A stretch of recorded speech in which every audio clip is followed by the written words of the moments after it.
everyone, it's me, Amanda May. Welcome back to the timeline of my promise, Soup to Nuts, Part 2, the after school years. We left off when I graduated college. So, I graduated college in December 2007. I moved back home where the depression hits because I have a degree in writing. And while they claim you can do anything with a degree in writing, really you can only write, which is all I ever planned on doing. So I have a terrible time getting a job or keeping a job. 2008. In spring 2008, I worked at Bell's, and I quit Bell's. I went out with a different guy friend from high school a couple of times, sunk deeper into a depression. Finally, at the end of my rope, I come back to God via counseling with a pastor at my church at the time. In the midst of this rededication, my promise actually does come back in October, and I start believing again. Yay! However, when I tell the pastor / counselor person, he tells me way too aggressively that I am wrong and it is not God who wants me to be with him. It's just me. He doesn't even give me a chance to explain what God has told me. He just shuts me down and tells me that I need to stop because Nick doesn't want to be with me. So of course I'm devastated by this, and yet I take his advice even though I shouldn't have, and decide to quit believing again. However, I do not give up on God or the church. 2009. So in spring 2009, I'm doing everything right in the eyes of the world. I have a crappy job, not a career job, at the movie theater, and a boyfriend, but I am still miserable because I am literally not in God's will. Through a series of circumstances, I break up with my boyfriend, I quit my job, I meet Misty, which leads me to meet Delisa and her husband, Carr. September. Then on Tuesday, September 29, 2009, after I spent the night sprawled out on my floor, crying out to God in tears for direction in my life, or at least in my love life, Carr asked me point blank, "What do you believe God wants you to do?" And I said, honestly, marry Nick and have his babies, but nobody believes me. And Carr raises his hand and says, "I believe you." And I cried because nobody believed me up till that point, or so it felt. They believed that I believed, but that's not the same thing. This was a huge turning point in my life, and I have never fully stopped believing in my promise ever since. After that, the floodgates opened, and God started talking to me more than he ever had before. It was all I could do to get it all down on paper. He told me stuff about everybody. Nick, the people in my life at that moment, me. This is when God tells me I have the gift of prophecy. This is when God tells me what Nick is going to be like when he comes back for our Day of Reconciliation, and when we coin the phrase, the Day of Reconciliation. This is what God says. Yes, it does matter. You are going to be with Nick for God's glory. September 30th, 2009. October. Broken and humble. October 8th, 2009. Just as passionately as he rejected you is how passionately he'll love you. When Nick submits, God will lead Nick to me. October 16th, 2009. Nick isn't actually mad at me, he's mad at himself and God. It's all about him and God, and I remind him of his relationship with God. Nick is not happy because he's not in God's will. October 27th, 2009.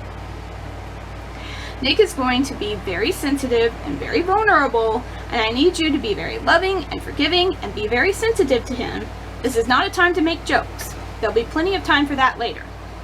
I need to be able to trust you, Amanda, to follow through and say yes. Can I trust you to say yes? October 29th, 2009.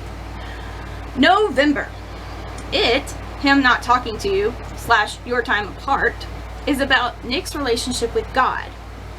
And when I asked, why do I doubt I've heard from God? God answered, because your friends don't hear from God. Therefore, you think it's impossible to hear from God. If your friends had a relationship with God like you do, and told you what God said to them, then you would believe, but they don't.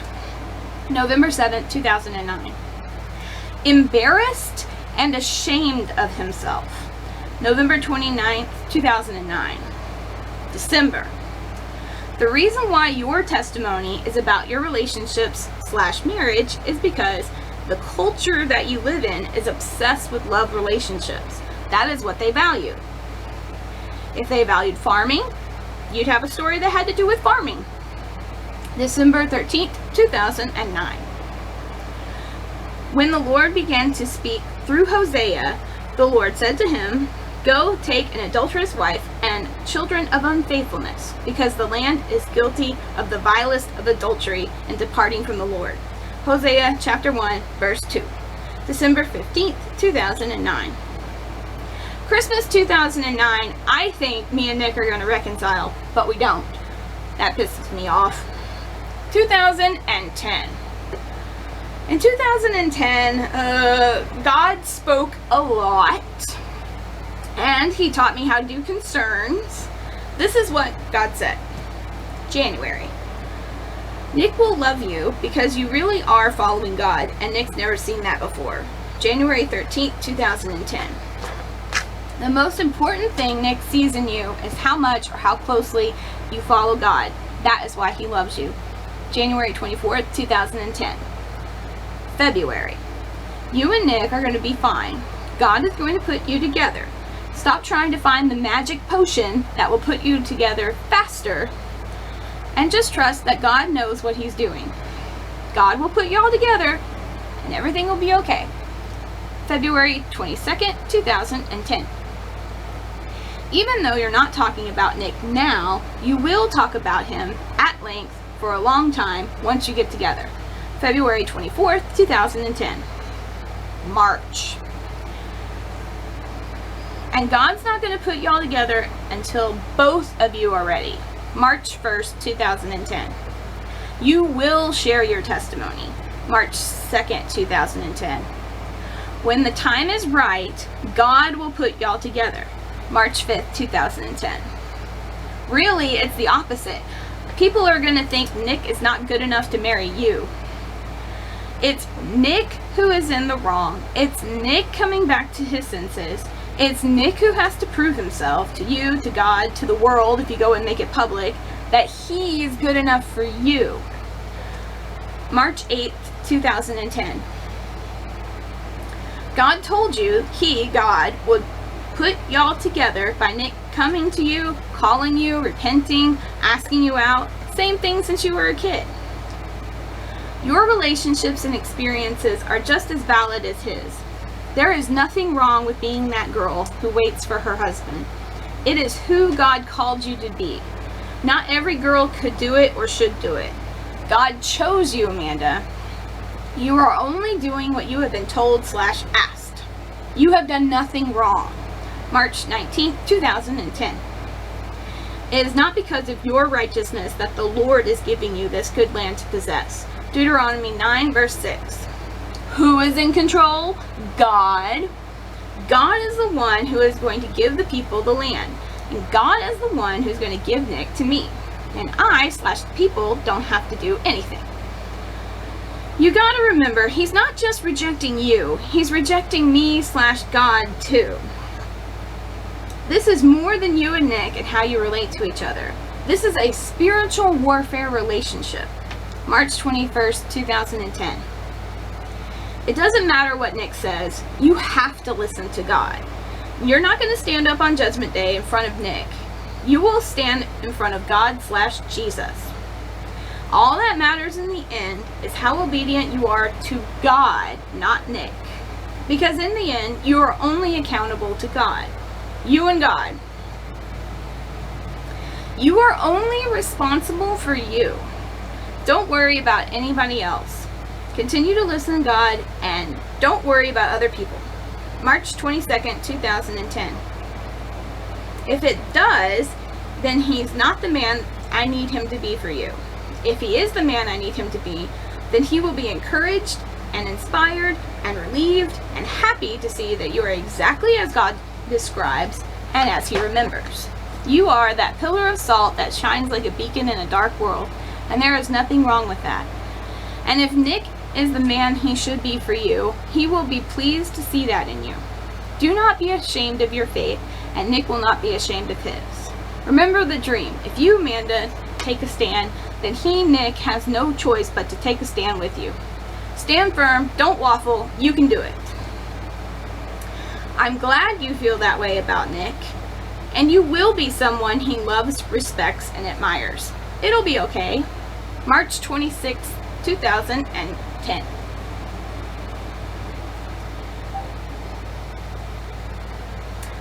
God, brought Nick back into the equation, and everything changed. And I asked, God, what do you want me to do? And God answers, I want you to give up these silly ideals of society and focus on me. In the same way, any of you who does not give up everything that he has cannot be my disciple. Luke 14, verse 33. Why can't you trust me? If I want you to move, I'll tell you to move. If I want you to get a job, I will tell you to get a job. Just trust me. Amanda, you don't belong in a minimum wage job that I didn't call you to. Amanda, you have got to get it through your thick head that I am not asking you to go get a job. I'm sorry if that seems crazy, but I'm not. If I want you to work, I will tell you to work. But right now, you are the one coming to me asking for more responsibility. Responsibility that I am not ready to give you, nor are you ready to receive, just because you feel guilty/jealous because all your friends have jobs and you don't. That is no reason for me to give you a job, and you know it. Better a poor man whose walk is blameless. Proverbs 19, verse 1. Rich and poor have this in common. The Lord is the maker of them all. Proverbs 22, verse 2.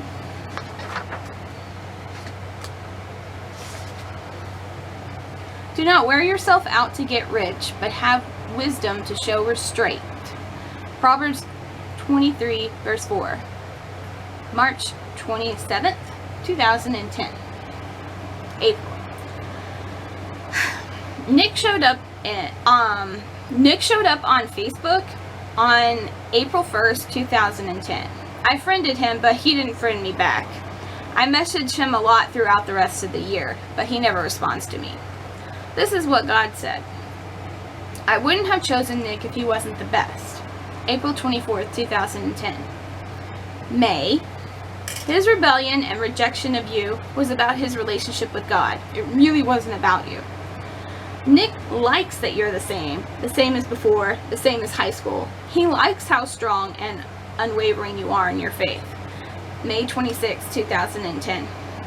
June. Nick did not reject you because of your face. He actually thinks you're quite a beautiful girl, and you have grown into a beautiful woman. June 1st, 2010. July. God told me Nick loves me, and Nick rejected me because of his relationship with God, not me, my personality, or my looks. The only thing he would not like about me is how I remind him of his relationship with God when he is not right with God, which is exactly what God says Nick loves about me now that he is right with God. July 27, 2010. In the summer of 2010, I start serving in the youth ministry at my church, and I started studying my journals on a regular basis. October, God says, Nick is not gonna marry anyone else. You are the only one who wants him as much as you do. He's not settling. Nick loves you. And I say, are you sure he's not going to marry anyone else? And God says, I promise, just you. Remember slide a ring? If it were not so, I would have told you. Nick is only going to marry you. There is no one else. And I say, so he's settling for me since there's no one else? And God says, no, he's not settling for you. Nick loves you. October 7th, 2010. On October 13th, 2010, I tell my testimony and present my first lecture to the youth group, and God tells me, this is it! This is the beginning of your career. Your chosen career. You didn't really choose it. God, gave it to you. You're going to look back on this day and remember it as the first day you gave your testimony as a public speaker. And you already have a fan base. This is where it starts. This is only the beginning. This is it. The moment you've been waiting for. The beginning of your career. And God, don't want you to miss it. This is only the beginning. You're going to do so much more. It's going to be amazing. You're going to be amazing. You are amazing. October 14th, 2010. And God also says, he would never do that, rebel from God because of you. His rebellion was all him. If anything, you inspire him to do better and grow closer to God. October 31st, 2010. November. He won't always not want to talk to you. He has to. We gotta go answer the phone. Sorry, guys. There was nobody on the phone. False alarm. Alright, where were we? November. He won't always not want to talk to you. He has to choose God's will. When he does, then he'll want to talk to you. November 20th, 2010. And for your sake, I'm glad I was not there, so you may believe. John 11, verse 15. Maybe God is waiting so that no one can say, well, Nick just liked her. God didn't have anything to do with it. Instead of that, God is waiting. Nick doesn't want to talk to me. Therefore, when he does talk to me, according to what God said, then it will be obvious that Nick chose to do it out of obedience to God because he doesn't want to. Because this relationship is for God's glory. He is the rock, his works are perfect, all his ways are just, a faithful God who does no wrong, upright and just is he. Deuteronomy 32, verse 4. November 21st, 2010. Do you really think God's gonna let Nick get away with anything? God's not gonna let Nick off the hook. November 29th, 2010. 2011. God says in February, God gives you your audiences. God is the one who makes people believe you, not you. Don't worry about it. I never told you you had to convince everybody. February 18th, 2011. In April of 2011, I look at Nick's Facebook for the last time. No girlfriends listed. And God says, it's not that you made Nick or anybody feel badly about their relationship with God, but they do re-examine their relationship with God / spiritual lives and want / strive to be more like you. It's your obedience, your openness, your willingness to share all that God / Christ has done and told you. They want that fire. They want to feel so close to God, they can know his heart and hear his voice and not doubt. They wish they had your faith. April 27, 2011. May. A different guy friend of mine from high school appears. We start hanging out on my 26th birthday and become friends again. In September, I was in a play, Father of the Bride. I played the florist. October, I start to flirt with my new guy friend, and while I don't want to add any new God's Words quotes, I think it's important to mention that God told me that that guy is not my husband and I shouldn't treat him as such. 2012. In June, I was in a musical, State Fair, and I started treating him as such for the first time, turning him into what I call my friend with benefits. 2013. On Palm Sunday, I changed churches. In July, me and Sandy reconnect. In August, me and Sandy start going to church together on Saturday nights, and God answered my request of a best friend, saying, "Woman, you have great faith. Your request is granted." Matthew chapter 15, verse 28, on August 19th, 2013.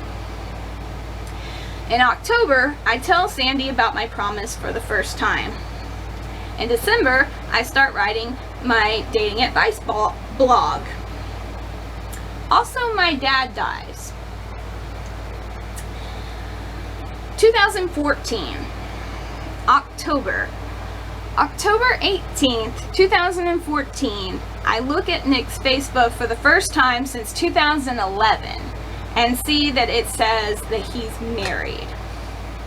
That night, I flirt with my friend with benefits on the phone. Later, I said, even if I did scrap everything, I still have to believe and trust God to bring a guy to me. So God, if there is anything you want to tell me, go ahead and tell me. And then God said, when I was sick in bed with a fever, we often assume that when someone gets married or even engaged, that God is in it and he blesses it. But just because it fulfills the 22 things does not mean it's God's will and he approves and he's in it. October 23rd, 2014. When the Israelites saw the people living in Canaan, that didn't mean that Canaan belonged to those people. October 26, 2014. Then later, on October 28, 2014, I was working on my 2009 journal project, and I realized it does explain the he's ashamed part, meaning a guy who married the wrong girl and now has to divorce her and come back to the right girl. That is embarrassing. November, God revealed to Sandy that the divorce would be, or will be, what brings Nick back to me broken on Thanksgiving weekend. 2015, January, God said, for people who say, oh, the promise is from God, but you got the guy wrong, what if Moses went to another town's king instead of the king of Egypt, Pharaoh? Do you think God's instructions would have worked? No. Why? Because Pharaoh was the only one who had all the Hebrews kept as slaves. So, to go to another king and try to put God's instructions into practice with him wouldn't work. It had to be the king of Egypt, just like me and Nick. Nick is the only one who has the experiences with me that God talks about. Example, the top of the stairs. So, to try to use God's instructions for Nick with another guy in his place is silly and it won't work. January 11, 2015. Plus, God knows what he's doing. He knows Nick by name. If he meant another guy, he would have said so. God doesn't make mistakes. God doesn't mix up names. If he said Nick, he meant Nick. January 13th, 2015. So now go. I'm sending you to Pharaoh to bring my people, the Israelites, out of Egypt. Exodus 3, verse 10. 2016, January. I break up with my friend with benefits, for reals this time, after a couple of failed attempts in 2014 and 2015. It was mutual, he agreed to end it, and we have never talked to each other since. July, God said. So pray for Nick and God's relationship and everything will fall into place. July 16th, 2016. Okay, so God revealed to me tons more insights about Nick in the space of 2016 to 2018, but I have not shared them online as of yet, so I will not be sharing them with you right now. But I did mention how I said I don't think he's ever been right with God on December 5th, 2017. 2018. In August, I post my first YouTube videos sharing my story under God's direction, of course. In December, God says, "Yes, I understand your frustration, but this isn't about you. This is about Nick and God. This is about God's timing, God's perfect timing, which is different than yours, Amanda. It will still happen and be amazing, but it won't happen when you want it to. It's going to be okay. This is not a punishment. This is about you praying for Nick, for him to get right with God. Yes, you will get married and be a great witness for God. Absolutely. But in God's perfect timing. God will get the glory through this spiritual warfare relationship. When he gets right with God, then God will bring him to you, not before. And God would not put you with someone who is not right with God. He is protecting you from an inferior husband." December 3rd, 2018. 2019. In 2019, there is a noticeable shift in what God is telling me, from all about me and Nick reconciling to us sharing our story with the world. In May, I asked myself, what if I never get with Nick? And then I answer myself, then God will provide for your every need. He will give you money when you need money, clothes when you need clothes, food when you need food, a car when you need a car. He will give you a job when you need a job. He will provide you with a new house, or this house. He will take care of you, even into your old age. That is what is going to happen if you don't get with Nick, / if God doesn't put you with Nick. God will provide for all your needs. May 17th, 2019. My 34th birthday, by the way. June, I looked at Nick's Facebook the very last time, and it said he was still married. July, I wrote, yes, no one has my story / assignment, but no one else will be able to tell my testimony and tell the story of what God has done in my life, and be able to give God the glory like I will be able to do. July 19th, 2019. August. Sandy tells me what God told her to tell me in a bulleted list. Telling your story is your career. You should tell your story more. I know you're afraid because you've been burned so badly in the past, but you're gonna have to get over that now. People... Sorry, you guys. Alright, where were we? This is the last one, I swear. I think we were in August 2019, so that is where I'm going to start, and we're going to finish this thing if it kills me. Alright, so August, Sandy tells me what God told her to tell me in a bulleted list. Telling your story is your career. You should tell your story more. I know you're afraid because you've been burned so badly in the past, but you're gonna have to get over that now. People will hate you just for breathing and being alive. Don't let the fear of being burned keep you from telling your story. Be more transparent. Tell your story. Use discernment though. It'll be okay, because your story is amazing. You are an amazing woman. You have an amazing life. I know you don't see it as amazing, but it is. You have a relationship with God that other people only dream about. Other people don't hear from God like you do. Some / a lot of them wish they did.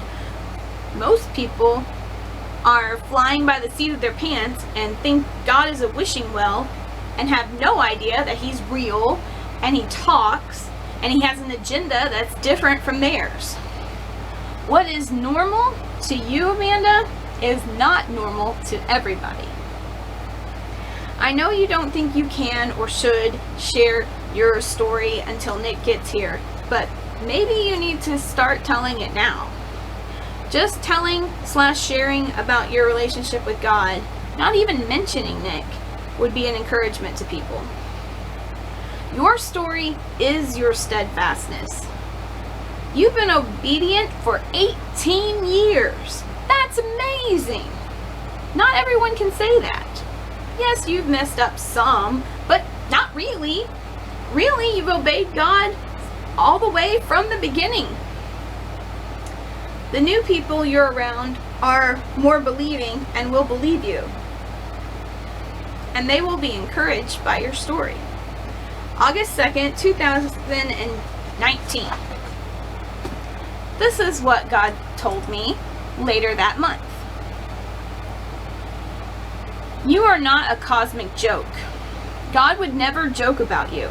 In fact, you're going to be a great witness for God because of all the evidence you've been collecting. No one else has a story like yours. No one else has the amount of God's words like you do. You feel like you're wasting your time doing your journal project and nothing else, right? But actually, you're doing a tremendous work that will provide encouragement to millions of people worldwide. Sitting at home and writing out God's words isn't busy work. It is necessary work that will propel you forward. This is how people are going to understand your story. By hearing what God has said to you over the years and then seeing it, physically seeing it with their eyes come true in Nick's life. There will be corresponding passages that Nick will be able to vouch for absolutely. August 23rd, 2019. October. I realize if my promise is literally to bring others to know Jesus like God told me from the beginning, then all the skeptics are exactly the audience I'm supposed to reach. Full circle. All those who doubted. God doesn't want me to shun them and keep my promise and fulfillment to myself, but to use my story to reach them for Christ. In other words, all those who opposed me getting together, those are actually the people who need it the most, because they're skeptics, because they didn't believe. If we had done God's original plan and got together in high school, then we wouldn't have had tons of God's word saying the exact same thing for hundreds of years, and we wouldn't have our testimony, so we wouldn't be able to reach as many people. October 3rd, 2019. December. God says, it only works with Nick. It is how God is going to get all the glory. It is the testimony that will reach the nations. Everything hinges on Nick coming back because he follows God, etc. Meaning, it doesn't work with anyone else. In other words, yes, you could marry someone else and probably be perfectly happy. But to live the life that God designed for you to have, to reach others for Christ like you always envisioned, it takes Nick by your side to complete the story and fulfill the promise. And it is in the fulfilling of the promise that people will be moved back to God because of it. It just doesn't work with anyone else. Even an old boyfriend like Wayne wouldn't work. It has to be Nick, because that's who God's been talking about this entire time. God's not trying to punish you by making you stick it out with Nick. God is trying to prove himself to not just you and Nick, but to all the other generations of people your story is going to touch. This isn't about you, Amanda. This is about the witness of your life and the hope it will give others around you when they hear it. December 11th, 2019. December 19th is when I contact Nick for the last time via Facebook. So that is where I will end this video. Whew! It's no wonder I've been putting it off. Recounting our entire relationship in one hit, sorta, is exhausting. And if you made it all the way to the end with me, congratulations, you're a trooper. Obviously, I'm leaving a ton of details out. But I hope that cleared up some of your confusion that you've had about my story or my promise. Thank you so much for watching. Please continue to like, comment, and subscribe. And remember to listen to God and do what He says so we can all be hearers and doers of God's Word. See you next time. Bye!